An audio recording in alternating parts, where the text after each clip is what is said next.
কথা আছে মৃত মানুষের আত্মা নাকি 40 দিন থাকে। ঘটনাটি ঘটেছে আমার সাথে। তখন আমার বয়স ছিল মাত্র 8 বছর। ছোট থেকে আমি আমার দাদির কোলে মানুষ।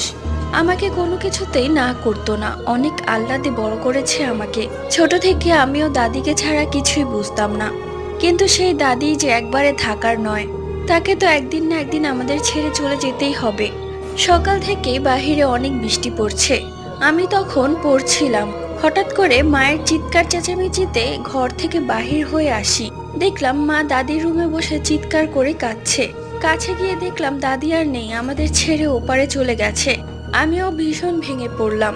দাদির মৃত্যুর 2 দিন পর, যেহেতু আমার পরীক্ষা তাই তো পড়তেই হবে, কিন্তু পড়ায় মন বসছিল না। আমি জানালার দিকে তাকিয়ে কাঁদছিলাম। হঠাৎ করে আমি দেখি দাদি জানালার বাহিরে এসে আমাকে ডাকছে, যেটা দেখে আমি খুব ভয় পেয়ে যাই। দাদি তো মারা গেছে, তাহলে কিভাবে আসলো এখানে?